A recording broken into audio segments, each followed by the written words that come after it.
al culto Doctrina para la Vida y culto de oración de hoy, jueves 25 de septiembre. Sean todos muy bienvenidos, también a los hermanos que están conectados ahí en Zoom y también en Facebook Live. También le damos la bienvenida, que el Señor les bendiga ahí donde están conectados, ¿verdad? Así que vamos a comenzar este culto. Y les pido, por favor, ponernos en pie, que vamos a poner en las manos del Señor el culto de doctrina para la vida de hoy, para seguir aprendiendo del libro de Romanos y también las oraciones, ¿verdad? Así que, hermanos, inclinen su rostro. Padre nuestro, gracias, Señor. Gracias, Padre, por permitirnos estar acá. Gracias te damos porque es tu voluntad, Señor, que estemos aquí presentes. También los hermanos que están conectados. Gracias, Señor. Ponemos en tus manos el predicador de hoy, el hermano Nan, que trae este estudio de Romanos. Padre, sabemos que hemos aprendido y que sigamos aprendiendo y sobre todo poniéndolo en práctica. Gracias te damos. Ponemos en tus manos todo lo que se haga esta noche en el culto de doctrina y culto de oración. Gracias, Señor. Quédate el resto de la noche y te lo pedimos en el nombre poderoso de Cristo Jesús. Amén y amén. Bueno, hermanos, vamos a continuar. Pueden tomar asiento. Eh, Vamos a llamar a nuestro hermano Jafet Sandre, que trae las noticias del fin.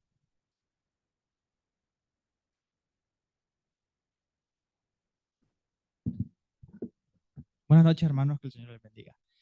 La noticia se titula como Japón crea un cañón de plasma para eliminar una de las mayores amenazas de la humanidad. Una innovadora tecnología pretende acabar con la acumulación de basura espacial, como satélites defectuosos y etapas de cohetes abandonados, que se encuentra orbitando el planeta a cientos de kilómetros sobre nuestras cabezas. Cada uno de esos fragmentos supone un riesgo de colisión potencial que podría dañar satélites activos, estaciones espaciales e interrumpir los sistemas de navegación como el GPS. Para eliminar estos desechos, el equipo liderado por el profesor Kazunori de la Universidad de Tohoku en Japón ha presentado un cañón de plasma que han llamado oficialmente propulsor de plasma sin electrodos de tipo eyección de plasma bidireccional. La idea es que un satélite use el escape de plasma de su motor iónico para empujar la basura espacial hacia la Tierra, donde se desintegraría por las altas temperaturas que se producen con la fricción con la atmósfera.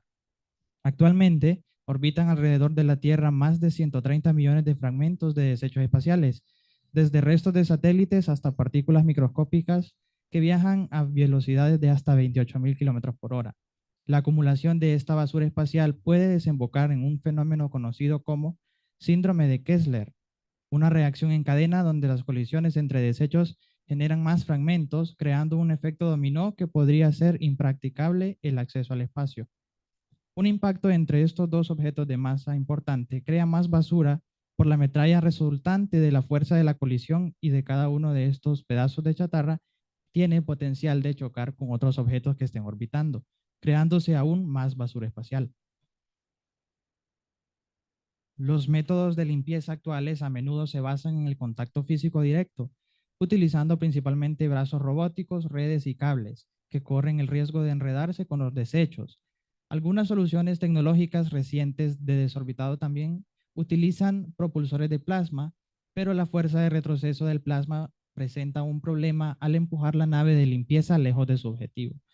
La investigación también reveló un aumento en el rendimiento respecto de otras tecnologías similares gracias a la introducción de una cúspide magnética espacial que ayuda a contener y enfocar el plasma, mejorando la fuerza de desaceleración. En pruebas realizadas en vacío para simular las condiciones del espacio, el equipo confirmó que su tecnología de plasma bidireccional equilibró exitosamente el empuje del motor. El Señor les bendiga. Amén. Gracias, hermano Jafet. Ahora vamos a leer la lectura de edificación, el material de edificación. El tema, el pecado. El pecado tiene su origen cuando Adán y Eva se negaron a obedecer el mandato explícito de Dios en Génesis 3.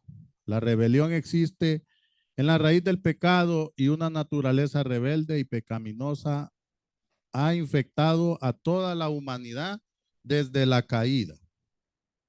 Deuteronomio 9:7, Isaías 39, Salmo 51:5 y Efesios 2:3.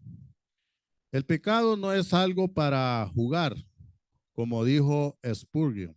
Una pequeña espina puede causar mucho sufrimiento. Una pequeña nube puede ocultar el sol. Las pequeñas zorras echan a perder las viñas y los pecados pequeños hacen daño al tierno corazón. Una perspectiva bíblica del pecado se refiere a quebrantar o violar la ley divina de Dios. Primera de Juan 3:4, Santiago 2 del 8 al 11. Dios estableció la ley como el ideal o estándar de juicio para comportamiento humano en Deuteronomio 6, 24 y 25. Cualquier transgresión, avar en hebreo, parábisis en griego, o sobrepasar de los límites establecidos por Dios. En la libertad humana es pecado, Santiago 2, 8, 11. Otras palabras griegas y hebreas en la Biblia describen el pecado como violación de la ley, ilegalidad, un paso en falso o el traspasar el territorio prohibido. En Juan 3:4, Romanos 4:15, 7 del 10 al 25. Según el diccionario bíblico, el pecado es cualquier pensamiento, palabra, deseo, acción o omisión de acción contrario a la ley de Dios o defectuoso cuando se compara con ella. Las palabras más usadas para el pecado, tanto en el Antiguo como en el Nuevo Testamento, son ata en hebreo y amartaño en griego, que inicialmente significaban errar en blanco o fallar en el deber. En Romanos 3:23. El término griego deriva el término teológico amartología, que denota el estudio del pecado. Los pecadores se rebelan contra Dios y violan su norma para un comportamiento recto. Ellos exceden los límites, no dan en el blanco y no cumplen el buen propósito de Dios para sus vidas. Otras facetas del pecado que se expresan en la Biblia son falta de fe en Dios, en Romanos 14:23, hacer el mal, Deuteronomio 32:5 y Romanos 7 del 21 al 24. La impiedad, en Judas 1 del 14 al 15. La supresión de la verdad o hablar falsedad sobre Dios, Oseas 7:3, Romanos 1:18. La desobediencia, Efesios 5 del 5 al 6. El desviarse del camino. Desviarse del camino de Dios o volverse hacia nuestro propio camino en Isaías 53:6.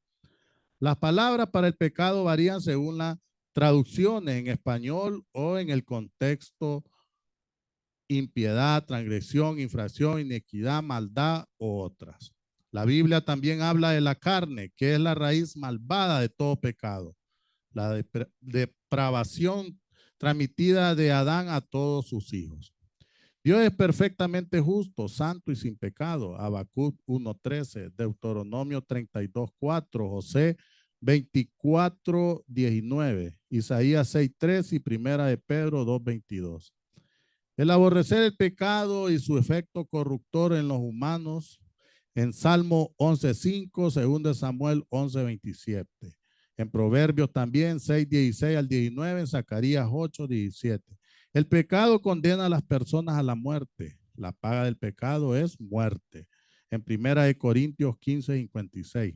También en Génesis 2:17, en Romanos 5 del 12 al 14 y Efesios 2:1. Es importante dejar que la Biblia defina el pecado y no nosotros mismos. Es una tendencia humana a marcar cosas como pecaminosas para ajustarse a nuestras propias aversiones y desagrados. La Biblia nos da estándar concreto que necesitamos. Si la Biblia dice que algo es pecado, entonces debemos estar de acuerdo con esa valoración. Si la Biblia no dice que algo es pecado y no viola ningún principio bíblico, entonces somos libres para formar nuestras propias convicciones al respecto respecto a Dios. En su amorosa bondad, Dios en su amorosa bondad, misericordia y gracia proporcionó la solución al pecado a través del sacrificio expiatorio de Cristo, su Hijo.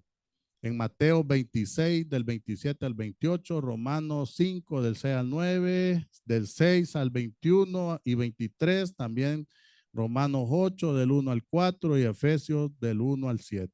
Jesús vino a liberarnos del pecado y de la maldición de la muerte. En Primera de Juan 1:7, Primera de Juan 3, del 3 al 10 y en Romanos 6:18.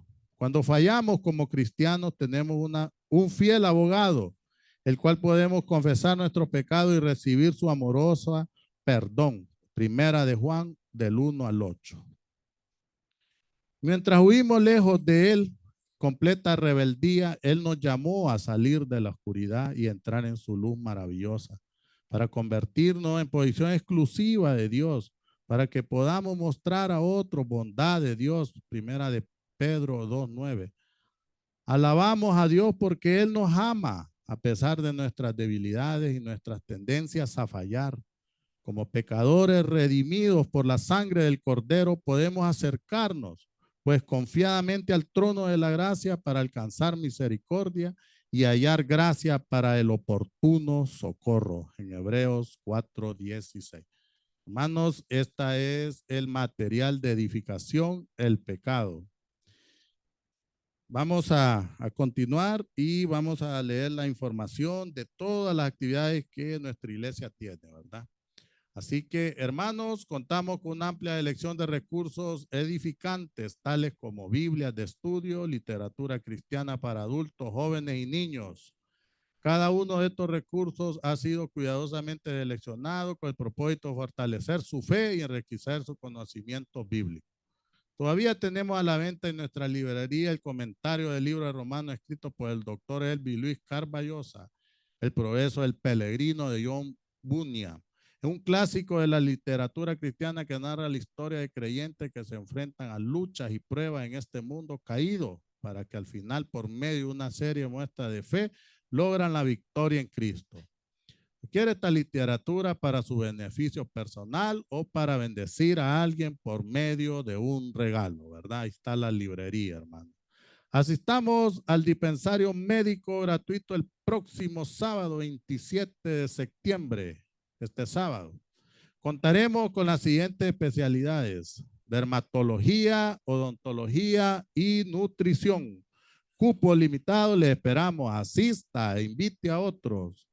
El domingo 28 de septiembre en horario especial, este domingo, de 10:30 a 12:30 estaremos celebrando el Día de la Biblia en nuestra iglesia. Contaremos con la exposición de Biblia antigua y contemporánea, participaciones especiales de nuestro coro, el EDI, los jóvenes y el DFC. También nos será impartido un mensaje especial por parte del pastor Alejandro Herrera, quien nos visita de la Iglesia Centroamericana Central de Los Robles, con el tema la observación estricta de la palabra garantizada prosperidad. Texto clave Josué 1:8. Será un día muy propicio para traer invitados, hermano. También estamos trabajando en la planificación de nuestro segundo ciclo de conferencias 2025. Todos tenemos tiempo para agendarlo y así recibir edificación espiritual. Tema en ascenso hacia Dios. Una exposición de los salmos de ascenso gradual. Texto clave, el Salmo 123:1. Expositor invitado, Pastor Cornelio Rivera. Fecha de las conferencias: del martes 25 de noviembre al domingo 7 de diciembre, son 16 conferencias, hermanos. Los horarios: martes 25 al viernes 28 de noviembre y martes 2 al viernes 5 de diciembre. Las primeras conferencias serán a las 6 de la tarde, a 6:50 la primera, la segunda de 7 a 7:50. Sábado 29 de noviembre y 6 de diciembre, primera conferencia 3 de la tarde a 3:50 p.m., segunda conferencia de 4 a 4:50 p.m. Los domingos 30 y 7 de diciembre, primera conferencia 10 a.m. a 11:20 a.m. Ahí entramos a las 10. Segunda conferencia de 11:30 a las 12:50. Como siempre, será un evento gratuito, habrá transporte disponible y también, hermanos, traiga invitados. También estamos trabajando en la recolección de donativos para nuestra venta de garaje Pro Construcción 2025. Esta actividad se realiza todos los años con la finalidad de que todos en la congregación tengamos la oportunidad de colaborar trayendo diferentes artículos para que puedan ser vendidos y podamos recolectar fondos para continuar con la construcción de nuestro templo. ¿Qué podemos donar? Mobiliarios de casa, oficina, electrodomésticos, instrumentos musicales, dispositivos electrónicos, máquinas para hacer ejercicio, bicicletas, juguetes, ropa, zapatos, cartera, accesorios, etcétera. Todo limpio y en buen estado, hermano. Importantísimo. Si desea alguna información para movilizar sus donaciones, comunique al celular 95 79 44 10 con la hermana Vanessa o platique directamente con Franklin Paz, el hermano que está aquí al frente. Ahí no lo conocen, pero aquí está. Bueno, entonces sí, importante, ¿verdad? El 20 garaje, hermanos, así que ya estamos recolectando y decirles pues que los vamos a cuidar bien ese inventario para poder bendecir y así pues terminar de construir nuestro templo, ¿va? Una parte. Así que hermanos, esta es la información y hoy vamos a llamar a nuestro hermano Onan Morel que trae el estudio del libro de Romanos, la continuación. Y dice, no me avergüenzo del evangelio porque es poder de Dios. Gracias, hermano. Dios les bendiga, hermanos. Qué bueno verlos. Seguimos avanzando, hermanos, con este estudio de la epístola del apóstol Pablo a los creyentes de Roma, pero también a los creyentes de Honduras, a los creyentes de Tegucigalpa, Comayagüela, del Chimbo. Y hemos podido degustar un manjar de conocimiento en las diferentes enseñanzas del apóstol Pablo y hemos también visualizado desde el punto de vista del análisis del pastor Evis Luis Carballosa, cómo el apóstol Pablo empezó su carta hablando sobre el tema del evangelio, recuerdan, ¿verdad? En la primera parte nosotros vimos que el evangelio de la gracia es de origen divino. Se le atribuye plenamente a Dios el evangelio de la gracia. No nació, no surgió en el corazón humano, surgió en la mente de Dios. Era un plan de Dios para salvar al hombre, el cual había caído por causa del pecado, que es el tema que vamos a ver hoy. También pudimos ver en ese primer segmento de esta carta cómo el evangelio procede de Dios, el evangelio fue prometido en las Santas Escrituras, el evangelio se basa sobre la persona y la obra de Cristo, el evangelio es proclamado por agentes divinamente escogidos. Todo eso, hermanos, hemos ido estudiando en estos últimos jueves que hemos estado viniendo acá congregándonos y aprendiendo sobre esta epístola a los romanos. Luego pasamos a la segunda parte, ya desde el versículo 8 hasta el 15, donde el pastor Carballosa lo interpreta como que el evangelio de la gracia debe ser proclamado a todas las naciones. Eso es el mensaje que él ha encontrado ahí y que hemos podido ver nosotros también, ¿verdad? Vimos que el evangelio debe ser proclamado por quienes lo han recibido, que el evangelio debe ser proclamado a todos sin distinción.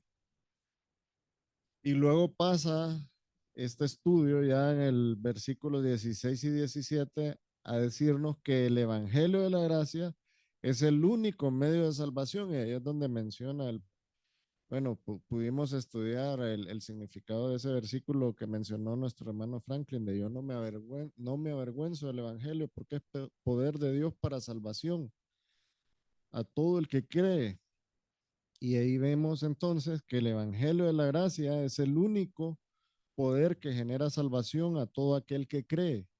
Y vimos también el versículo 17, que fue lo que terminamos en el jueves anterior, que el Evangelio de la Gracia es el único medio revelado de la justicia de Dios.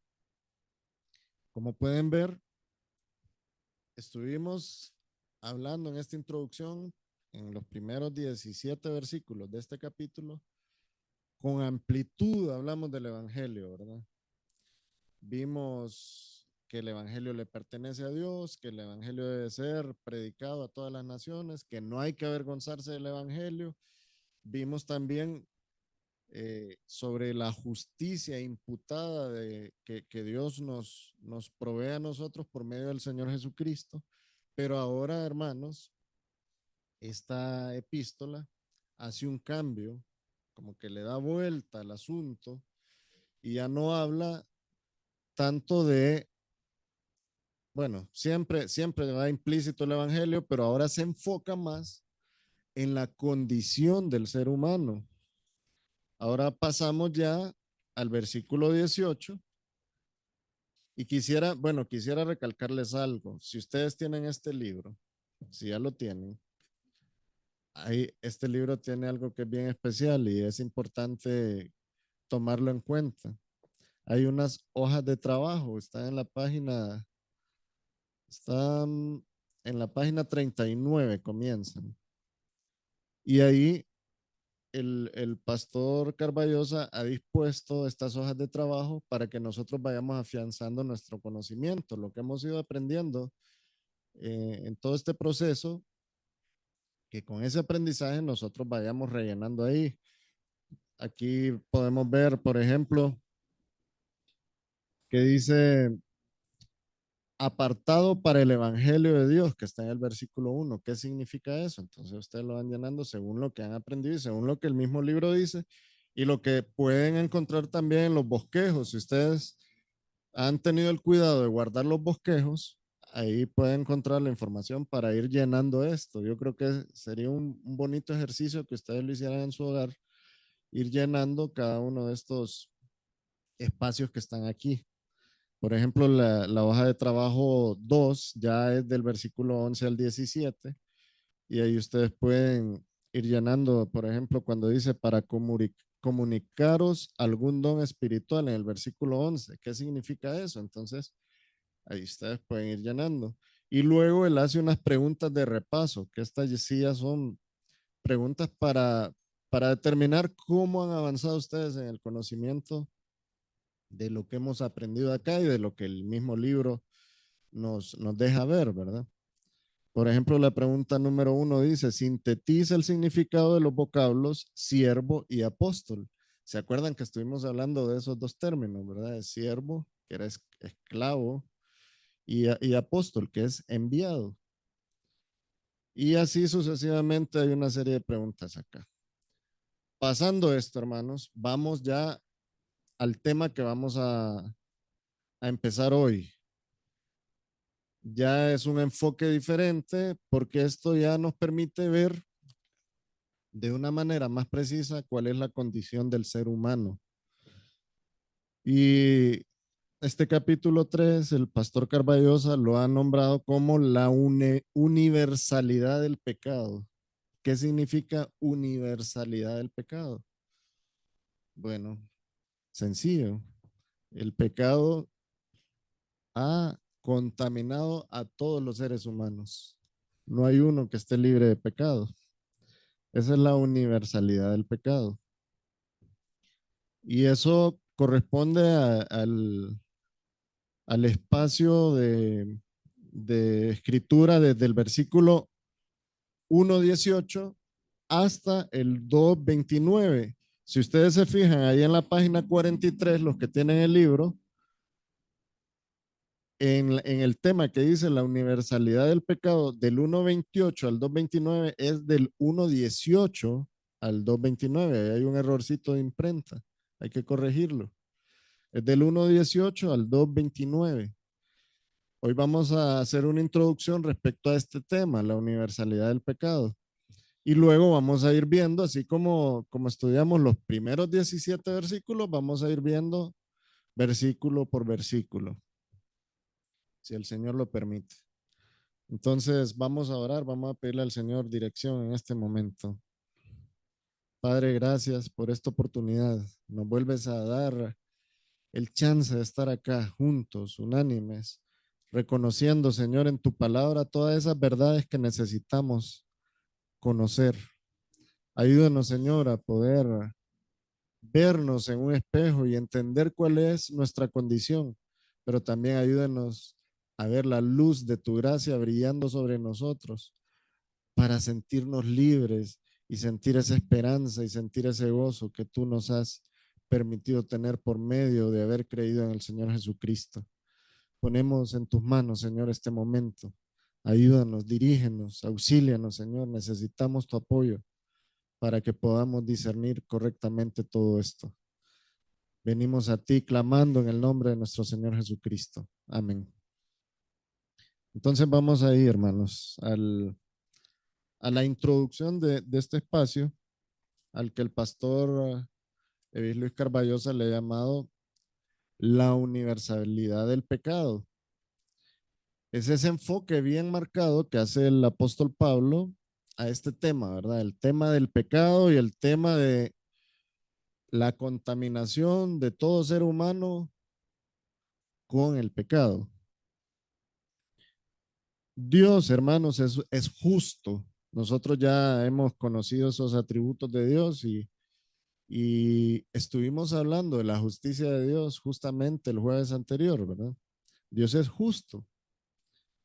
Y al manifestar su ira contra los hombres, cuando hablamos de la ira de Dios, es el castigo de Dios, es esa eh, condena o sentencia que se debe de aplicar al ser humano que ha cometido una infracción en contra de Dios, un pecado, un delito que atenta a los principios de Dios. Bueno, Dios es justo y él al manifestar su ira contra los hombres, él está siendo justo, porque cuando él manifiesta su ira, ese castigo, esa condena, o como usted le quiera llamar, él lo está haciendo en base a una justicia perfecta y lo está haciendo también en base a un delito que nosotros hemos cometido. Y esa justicia, el Señor la aplica a todos los seres humanos en general, a judíos y a gentiles. Así que no hay tales como los que en algún momento, en algún lugar están enseñando o han enseñado de que, no sé si ustedes lo escucharon alguna vez, que todos los judíos son salvos por ser judíos. ¿Se acuerdan? ¿Han escuchado eso? Hay mucha gente que interpreta mal la Biblia y dice eso. Todos los judíos son salvos por ser judíos, como son el pueblo escogido de Dios, son salvos. No, hermano. No todos los judíos son salvos por ser judíos. Los judíos que son salvos por haber creído en el Señor, por haber en su momento creído en aquel Mesías y en las promesas de Dios y haber dispuesto su fe hacia Dios. Y después de que el Señor Jesucristo ya vino y caminó entre nosotros, pues haber creído plenamente en que ese que fue crucificado ahí en el madero, en el monte Calvario, era el Mesías que ya se les había prometido antes y que por creer en los méritos de Él y que Él pagó por sus pecados es que ellos son salvos.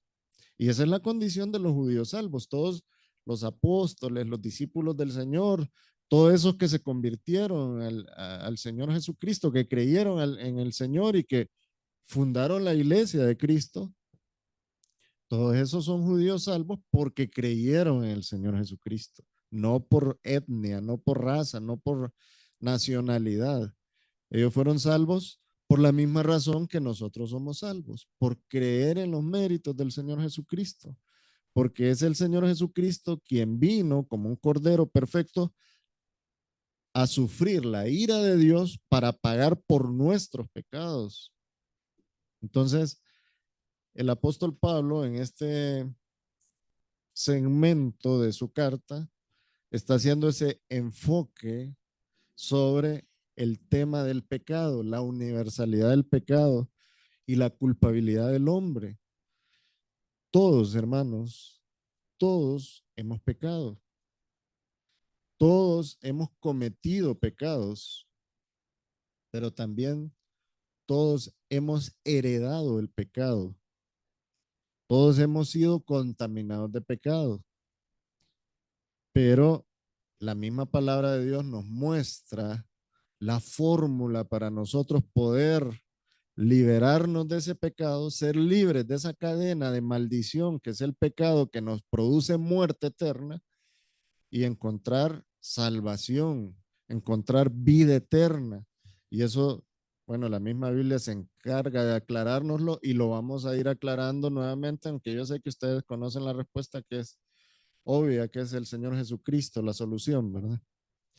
Entonces, veamos lo que dice Romanos 1:18 para partir de ahí. Romanos 1:18. Porque la ira de Dios se revela desde el cielo contra toda impiedad e injusticia de los hombres. Ahí quiero hacer un paréntesis.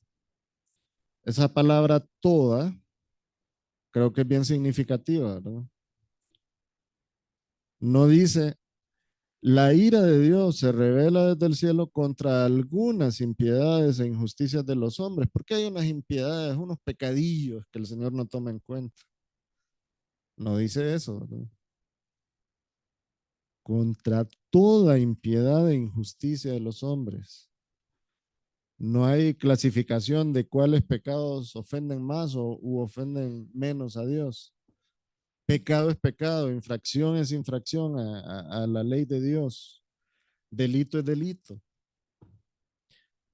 Entonces, un ser plenamente justo no puede dejar pasar un delito por muy pequeño que nosotros lo podamos categorizar, ¿verdad?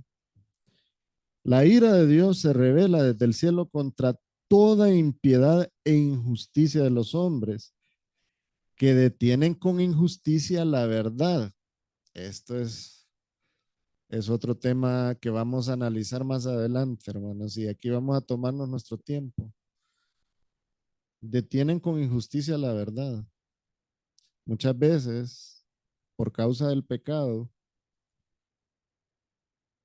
se interrumpe la verdad, se distorsiona la verdad para beneficio de un propósito egoísta y simplemente eh, pecaminoso, que lo que está haciendo en ese momento es manipulando a otras personas para encontrar algún beneficio. Sobre eso vamos a hablar más adelante, pero en este momento estamos señalando cómo el hombre está irremediablemente contaminado de pecado. Hay una premisa, hay una gran verdad y todos lo conocemos y la palabra lo dice en reiteradas ocasiones y creo que lo hemos entendido muy bien. Dios es santo, completamente santo, es el ser santo por excelencia. Y al mismo tiempo Dios es justo, completamente justo. No hay ni una variación de su justicia, ni una pequeña variación de su santidad. Dios es santo y al mismo tiempo es justo. Entonces, tomemos en cuenta esos dos atributos de Dios, la santidad y la justicia de Dios. Y veamos entonces algunas verdades bíblicas sobre esto. En primer lugar, tanto su santidad como su justicia se ponen en manifiesto al tratar con el hombre pecador.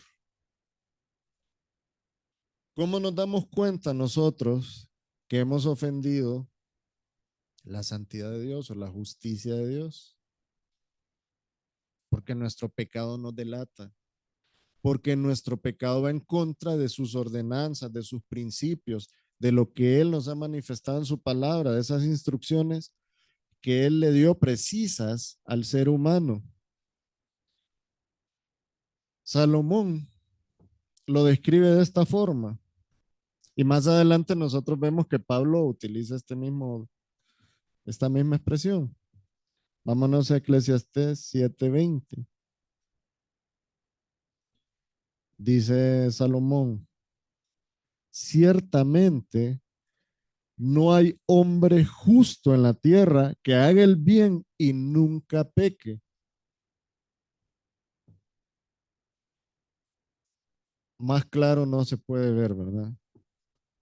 Ciertamente no hay hombre justo en la tierra que haga el bien y nunca peque. Entonces dirán ustedes, pero yo creo que Salomón está equivocado porque la Biblia habla de algunos hombres justos.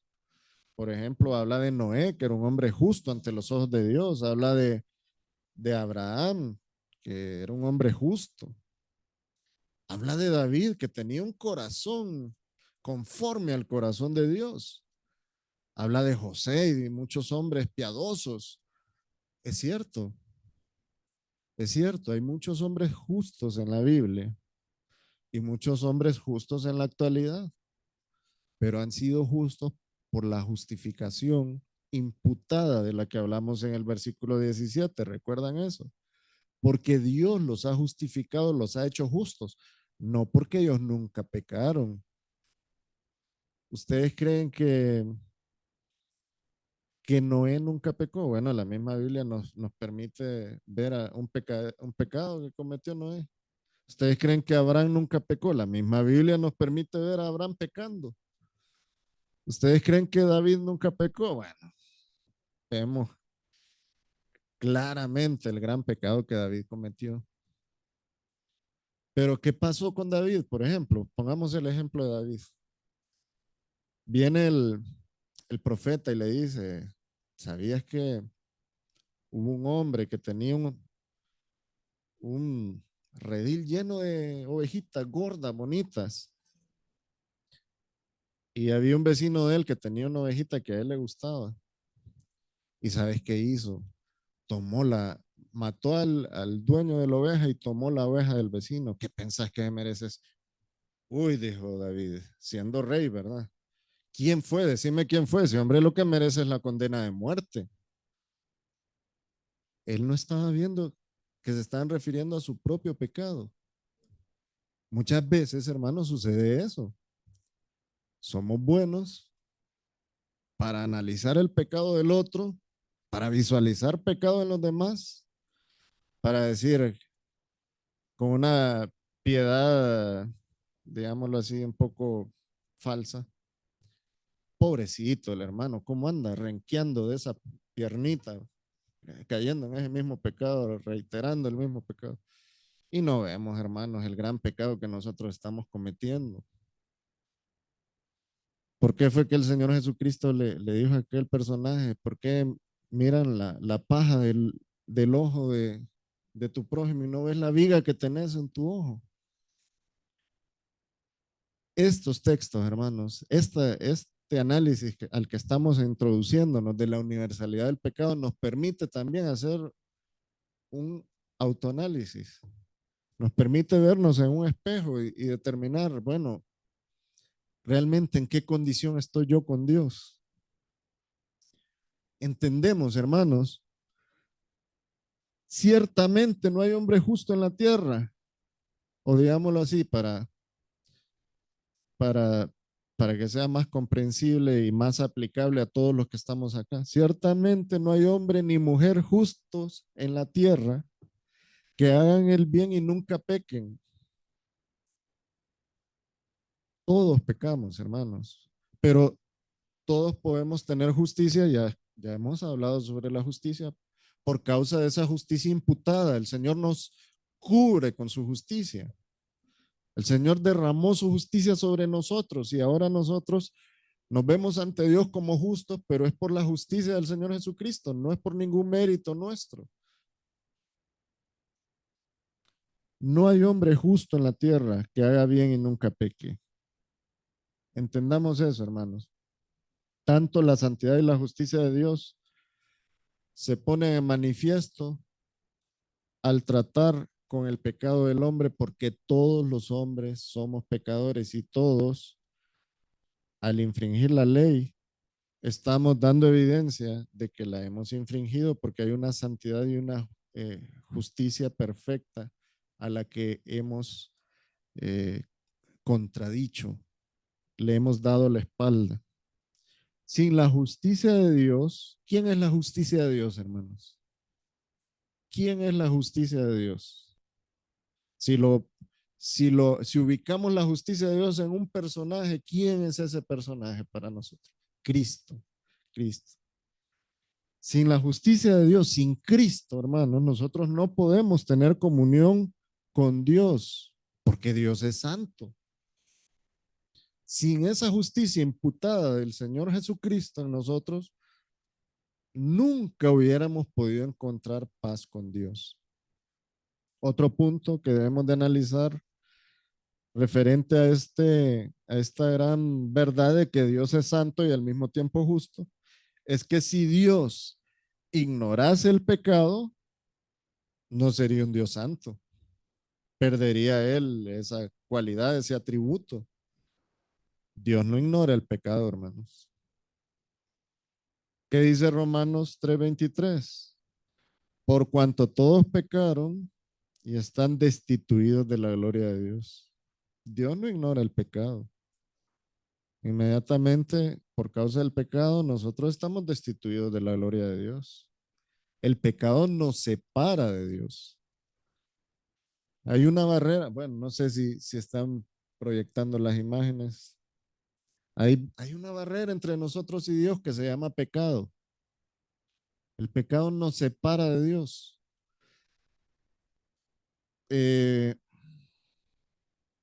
No hay un ser humano que no haya pecado. No hay un ser humano que no merezca la condenación eterna. Pero Dios en su misericordia nos ha provisto de su gracia por medio de la obra del Señor Jesucristo en la cruz del Calvario. Y eso es lo que marca la diferencia para el hombre y lo que marca la esperanza para el hombre. Otro punto importante de evaluar respecto a esto de que Dios es santo y que Dios es justo es el punto número 3, que dice que si Dios no juzgase, no sería un Dios justo. Veamos lo que dice Isaías 66:16. Esta es una gran verdad que el profeta Isaías estaba manifestando sobre los hechos que iban a acontecer, porque Isaías está hablando de profecía, ¿verdad? Jehová juzgará con fuego y con su espada a todo hombre, y los muertos de Jehová serán multiplicados. Ustedes pueden ver ahí palabra profética. Isaías se está refiriendo a una profecía que iba a acontecer en los tiempos finales. Nada más y nada menos con ese personaje principal de las Sagradas Escrituras, que es el Señor Jesucristo. Recuerdan que hemos estudiado que al Señor Jesucristo en el Antiguo Testamento se le llama Jehová. Igual es un término para referirse a Dios, pues, ¿y qué es lo que sucede? Jesús es Dios. Pero lo podemos ver entonces ahora confirmado desde la revelación que recibió el mismo apóstol Pablo, del que hemos estado hablando, que escribió la epístola a los hebreos, cuando le escribió a Timoteo, a su discípulo, en su segunda carta, le dice a Timoteo: te encarezco delante de Dios. Y miren lo que dice acá. Y miren a ver si ustedes le hallan alguna relación a lo que leímos de Isaías. Y del Señor Jesucristo, que juzgará a los vivos y a los muertos en su manifestación y en su reino. Ahí podemos ver, hermanos, cómo el apóstol Pablo está refiriéndose a la aplicación de Isaías 66:16 en el Señor Jesucristo ¿En qué momento, hermanos? En el momento que el Señor vuelva a descender al mundo en su segunda venida y cuando establezca su reino milenial. Hermanos, si Dios no juzgase, no sería un Dios justo. Y una gran verdad que nosotros debemos de conocer es que Cristo es el juez designado de la deidad, hermanos, de la Trinidad. La segunda persona de la Trinidad es el juez designado, nuestro Señor Jesucristo. Él es quien va a juzgar a vivos y a muertos en la manifestación de su reino. Otro punto que podemos analizar respecto a este tema de que Dios es santo y Dios es justo, es que Dios ha provisto el único sacrificio aceptable y suficiente para que el pecador pueda escapar de la condenación que resulta del pecado. Ya dijimos que todos los seres humanos tenemos el problema del pecado encima, ¿verdad? Pero ahora estamos viendo cómo Dios ha provisto una oportunidad para el ser humano para que pueda liberarse de la condena de ese pecado. Y esa provisión de Dios descansa únicamente en ese sacrificio aceptable y suficiente que se entregó a Dios voluntariamente en la cruz del Calvario. Y ese es el Señor Jesucristo. Romanos 5:8 dice, mas Dios muestra su amor para con nosotros en que siendo aún pecadores, Cristo murió por nosotros. Ese es el único camino. Esa es la única alternativa. Es la única oportunidad, la única solución que tiene el ser humano pecador para poder encontrar paz y comunión con Dios y poder recibir el don de la vida eterna. Solamente por medio de esa provisión que Dios mismo estableció para poder limpiar el pecado del hombre. Durante los rituales sacerdotales establecidos por el mismo Dios en el pueblo de Israel para dar un adelanto de lo que había de venir, durante esos rituales sacerdotales se sacrificaban corderos bien seleccionados, corderos que estuvieran en las condiciones aceptables para ser sacrificados. Pero esos sacrificios se tenían que ir repitiendo periódicamente según se estableció en esa ley ritual para limpiar, para cubrir el pecado del pueblo. Se cubría el pecado, pero una vez pasaba determinado periodo de tiempo, había que volver a sacrificar para volver a cubrir ese pecado y que Dios tuviera misericordia con ese pueblo. ¿Qué es lo que pasó con el Cordero de Dios? Con ese único sacrificio aceptable y suficiente. El Cordero de Dios ya no solamente cubre el pecado, el Cordero de Dios quita el pecado del mundo, quita el pecado del ser humano, borra el pecado del ser humano. Ya ese pecado ya ante Dios ya no existe, porque está la persona ha sido purificada con este sacrificio aceptable y suficiente, que es el sacrificio del Cordero de Dios, el único ser plenamente aceptable por Dios para poderse entregar por el hombre pecador, el único ser perfecto, limpio, justo y santo que goza de las mismas características de Dios para que Dios pudiera tomar su sacrificio como la paga de nuestro pecado. Por eso Romanos 5:8 es un versículo, perdón, que uno debe sentirlo hasta el fondo de su corazón y saborearlo y disfrutarlo, porque esta verdad, hermanos, esta manifestación que Dios hizo para con nosotros, si nosotros la logramos entender, podemos gozarnos y podemos correr agradecidos al Señor diciéndole, gracias Dios, porque yo no tenía ninguna oportunidad, pero tú mostraste tu amor para conmigo. Y aunque yo era un pecador empedernido, tú enviaste al Señor Jesucristo a morir por mí. Dios, hermanos, posee una gracia infinita. Cuando Dios lo dota a usted de su gracia, cuando usted recibe la gracia de Dios, esa gracia no se acaba. No es como cuando a usted va a una fiesta de cumpleaños, cuando usted era niño, iba a una fiesta de cumpleaños y le regalaban una bolsita de dulces. Usted era feliz con esa bolsita de dulces, pero llegaba un momento que esos dulces se acababan y usted tenía que seguir su vida sin los dulces. Con Dios no es así, hermanos. La gracia de Dios es infinita. Dios le dio el don de la gracia y esa gracia no se va a agotar nunca. Usted siempre va a gozar de ese beneficio que ha adquirido por medio de haber creído en el Señor Jesucristo. Entonces, hermanos, ¿cuáles son los resultados que nosotros esperamos obtener cuando profundicemos en este estudio de la universalidad del pecado y de la condición del hombre pecador? ¿Qué es lo que queremos nosotros desarrollar juntos acá en esta congregación? Bueno, que nosotros podamos tener claro ese concepto bíblico de la pecaminosidad del hombre, que también podamos saber que la justicia de Dios nomina al hombre como un ser perdido en sus pecados.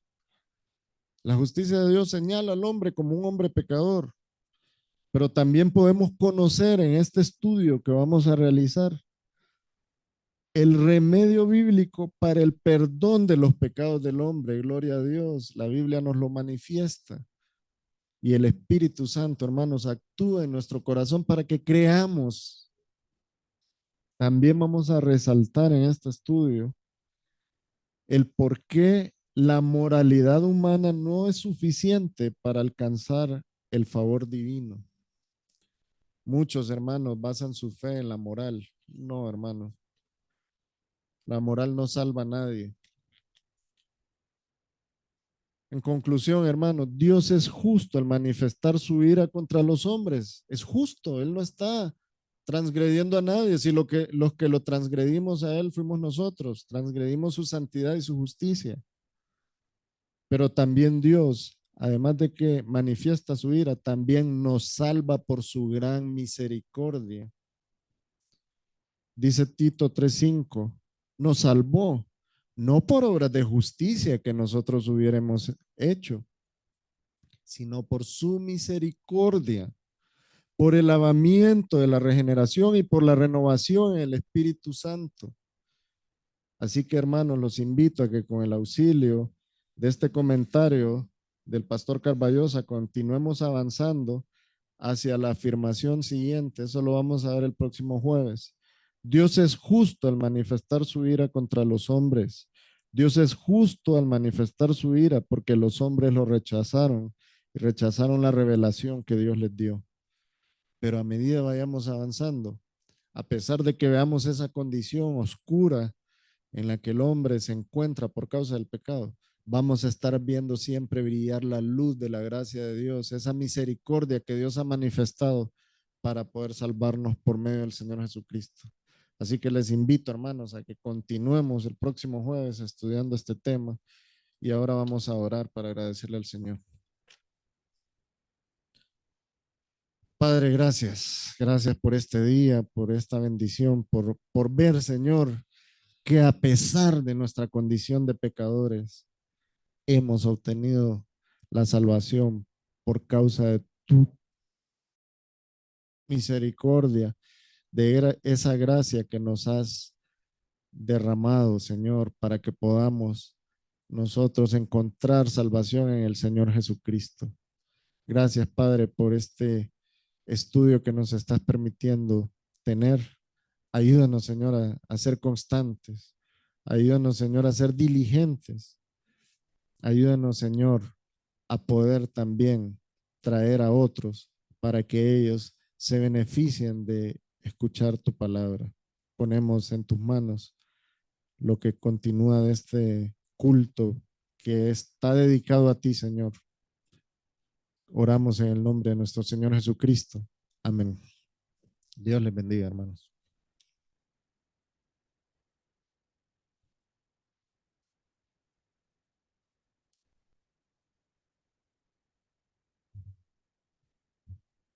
Bueno, hermanos, hemos aprendido con este libro de Romanos. Está bonito.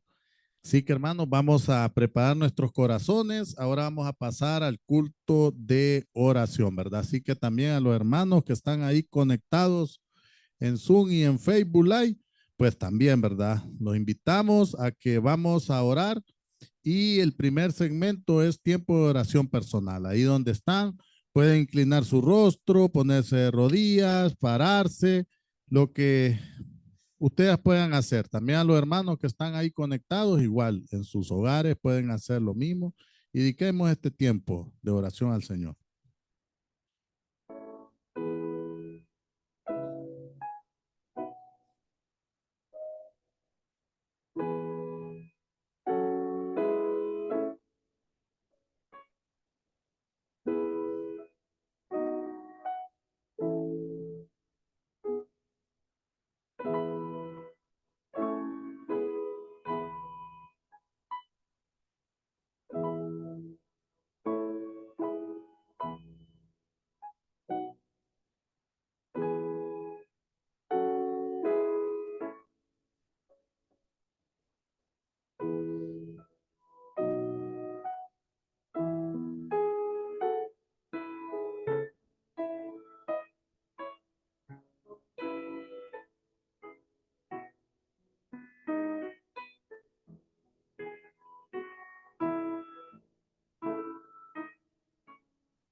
Amén, hermanos.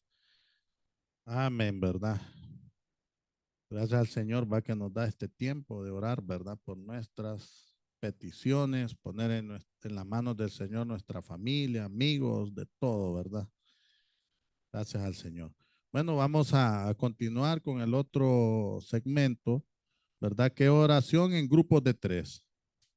Damas con damas, caballeros con caballeros, también los hermanos que están ahí en sus hogares, que están conectados, pueden hacer lo mismo, ahí tomados de la mano para que oremos por las peticiones de cada uno de los hermanos. Dejamos este momento, hermano.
Amén, hermanos.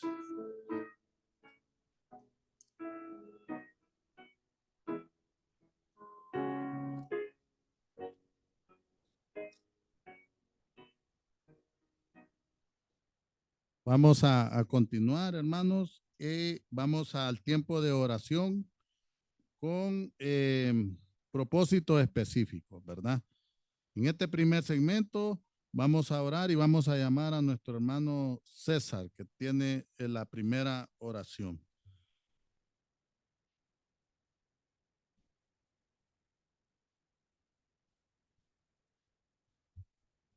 Buenas noches, hermanos. Dios les bendiga. Voy a pedirles que se pongan en pie. Vamos a tener oración. Dice, hermano, la petición. Por el plan 1+1, que muchos atiendan la invitación de asistir a la iglesia para que el Señor lo traiga al arrepentimiento. Ya aquí hay unas boletas del plan 1+1. Al final también oramos, ¿verdad? De este culto, por este plan 1+1. Ahora pues vamos a ponernos acorde todos en un solo sentir y vamos a pedir por estos hermanos que están en las boletas inscritos para que el Señor mueva sus corazones y también los hermanos que están orando por ellos sean movidos, ¿verdad? Para que el Señor traiga a estas personas en su misericordia y beneplácito del Señor, ¿verdad? Oremos, hermanos. Padre Celestial, gracias, Señor, porque podemos acudir a ti, Señor, por este culto, Señor, de oración, por poder compartir, Señor, entre hermanos, Padre, la oración, Señor. Ahora ponemos esta petición que tú ya escuchaste, Señor. Mira el plan 1+1, Padre, que tiene nuestra iglesia, que sencillamente es, oh Dios, invitar a un vecino, amigo, familiar, Señor, a que asista, Señor, a un culto, Padre, en nuestra iglesia y que él pueda escuchar la palabra, el evangelio de la salvación para su vida, Señor. Padre, hay varias boletas, Señor. Varias personas han inscrito un nombre ahí y pedimos, Padre, porque esa persona, Señor, pueda venir, Señor, a este lugar y que tú puedas hablar a su vida, que tú multipliques, Señor, Padre, la grey, Señor, y que tu evangelio sea predicado y escuchado, Señor, y que la salvación llegue, Padre, a esa familia, a ese hogar, Señor. En Cristo ponemos esta petición, Señor. También pedimos por los hermanos que piden por ellos, Señor, por esas peticiones, por ese plan 1+1, para que tú también dé fortaleza y perseverancia, Señor, en esa oración, Padre, por esa persona. Gracias en el nombre de Jesús. Amén. Sí, de pie, hermanos, vamos a orar por el día de la Biblia. Oremos. Padre nuestro, gracias, Señor. Gracias, Padre, te damos porque aquí nos tienes unánime, Señor. Estamos agradecidos porque podríamos estar en otro lugar, pero tú nos escogiste, Señor, y aquí estamos, dándote honra y gloria a ti. Gracias, Señor, porque estamos agradecidos con este día de celebración del Día de la Biblia. Gracias, Señor, porque tú has permitido que tengamos acceso a tu palabra, Señor. Que no nos han prohibido ningún gobierno ni nada, Señor. Sabemos que somos libres de culto, libres de leer, de estudiar, de adorarte, de glorificarte, Señor. Gracias por eso, Señor, porque lo podemos hacer con libertad. Y te ponemos en tu mano, Señor, las actividades de domingo. Ponemos en tu mano, Señor, el predicador de ese día. Que esa palabra que él traiga puede impactar nuestras vidas, Señor. Padre, también ponemos que nuestros hermanos, nuestra congregación venga ese día, Señor. Disfrute de ese manjar, de esa palabra, Señor. Y celebremos ese día con amor, el día de la Biblia, el día de tu palabra, Padre. Gracias, Señor. Te lo pedimos en el nombre poderoso de Cristo Jesús. Amén y amén. Vamos, hermanos, vamos a orar por las ofrendas, ¿verdad? Y le vamos a pedir al hermano que, ¿quién las va a recoger? El hermano Yafé. Hermano César, ahora por la.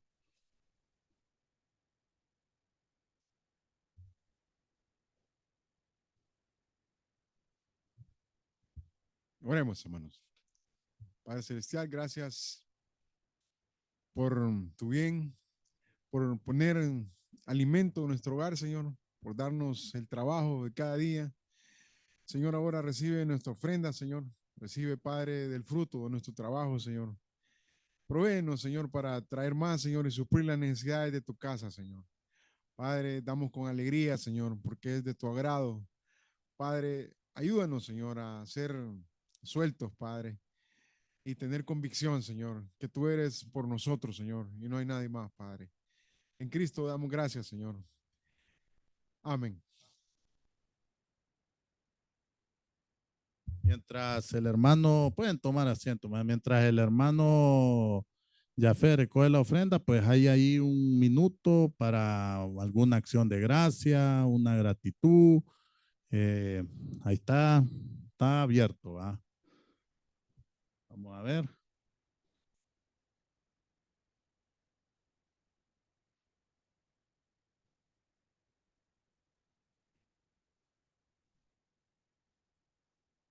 ¿Algún hermano que quiera dar una gratitud?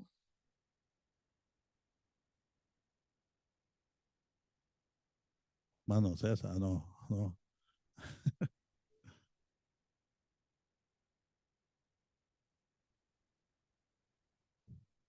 Mano Jimmy, dije. Bueno, ¿qué podemos darle gracias al Señor? Pues lo dar yo. Bueno, una gratitud. La semana pasada les cuento que yo le conté al hermano Nan, una semana bien difícil. En la parte del sufrimiento, pones en los pies de un hermano, ¿verdad? De un amigo. El amigo viene a ser más que el hermano. El 15, como a las 5 de la mañana, recibo una llamada y me dice, hermano, amigo, necesito tu ayuda. Mi hijo acaba de morir, 18 años, un niño con una vida por delante, murió de leucemia. Y el mero 15, ya tenía otros planes, pero nada, ahí se fue. Ahí nomás me levanté para ayudarle con lo del sepelio y todo, ¿va? Y bien doloroso, hermano. La verdad, eso dolor, bueno, a mí me tocó también encargarme de todo, ¿va? Y incluso le contaba al hermano Nan que ellos no, bueno, yo entré con los de San Miguel Arcángel, fue, y ayudé a cargar el niño que lo conocí, pues, y este varón es amigo mío de más de 20 años. Yo el niño lo conocí de chiquito, yo lo cargué, lo subí al cajón, pero yo ya había llorado una semana antes con él, porque él ya lo habían dado y él estaba sufriendo y había llorado. Entonces ese día yo no tenía tiempo para llorar, pero sí para ayudarle y demostrarme ahí. De ahí el entierro, de ahí mi hijo me cae medio enfermo. Y bueno, ha sido una semana, pero gracias al Señor, digo yo, que Él nos pone estas cosas, porque la verdad que ahí podemos ver, ¿verdad? El sufrimiento, algo de un hermano y de un amigo. Y bueno, de ahí el jueves, aquí estuve el domingo, dándole honra y gloria al Señor por todo, hermanos, por todo. Y digo yo, a veces le digo yo a mis amigos, a mi familia, que a veces uno se queja por unas cositas, que por cosas, que por un tráfico, que por ahí. Le digo, mire, si usted viera el sufrimiento de ese, uy, qué cosa, hermano, qué cosa. Y vale más que ellos son personas, asisten a una iglesia bautista. Yo vi al niño cuando andábamos invitando, no sé qué fue el hermano Nan. Fuimos allá a la Centroamérica. ¿Se acuerda ese día que estaban bautizando? Ahí se estaban bautizando los dos niños y uno era de él. Ese niño está allá, ya gozando, ¿verdad?, del reino. Entonces, gracias al Señor por eso, porque yo le decía a los hermanos, cualquier circunstancia uno puede, ¿verdad? Con la ayuda, con no perder el gozo ni la paz en el Señor, podemos salir adelante. Bueno, hermano, esa es mi gratitud y para que démosle honra y gloria al Señor. Bueno, hermano, vamos al segundo segmento y les pido por favor, vamos a ponernos en pie, vamos a orar por la construcción del templo, ¿va? Y todo lo que tenemos proyectado. Oremos. Padre nuestro, gracias Señor, gracias te damos, Padre, porque estamos agradecidos como iglesia, como hermanos, como congregación, Señor, por esta construcción. Sabemos que hasta aquí tú nos has ayudado, Señor, y hemos visto cada lempira que se ha invertido, que no sabemos de dónde ha salido, Señor, pero tú has tocado corazones y nos has bendecido como iglesia. Ponemos en tu mano, Señor, la construcción hoy sí del templo, Señor, de todo lo que falta, Padre, para que tú puedas proveer. Sabemos que estamos orándote, pidiéndote, para que puedas tocar, Señor, nuestros corazones, Padre. Puedas tocar y decir y nosotros presentarnos con ofrendas, Padre, para la construcción de este templo. Gracias, Señor. Te pido para que nos puedas proveer, para que bendigas a cada hermano, Señor, puedas sembrar en tu reino, Señor. Gracias te damos, Padre, en el nombre poderoso de Cristo Jesús. Amén y amén. Vamos a llamar a nuestro hermano César, que tiene la segunda oración con propósito.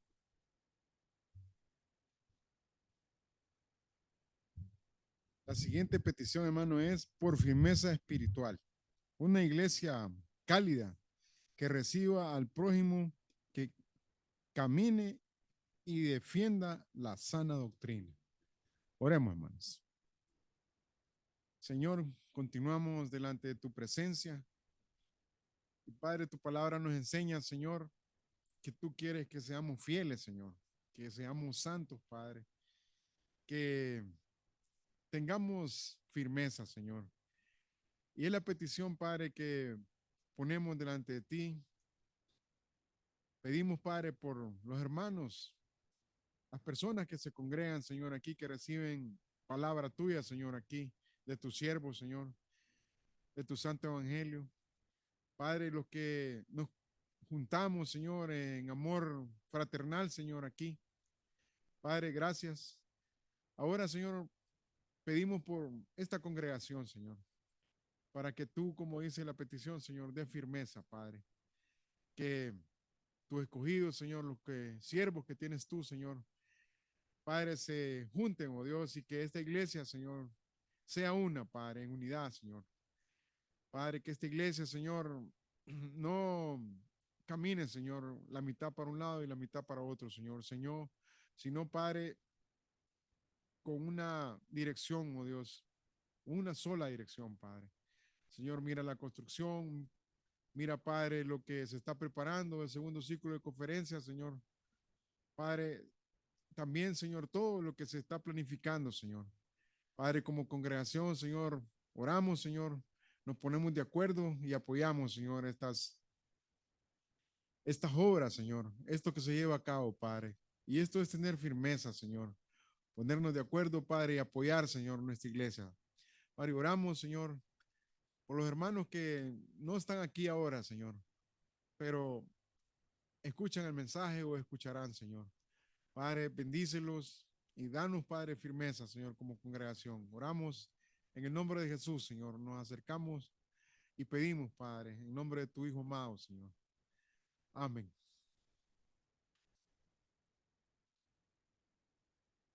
Bueno, hermanos, llegamos, ¿verdad? Al final, pero al final lo que hacemos es que nos agarramos de nuestra mano, hacemos un círculo y poner en las manos del Señor, pues, este culto que nos ha bendecido, ¿va? Grandemente.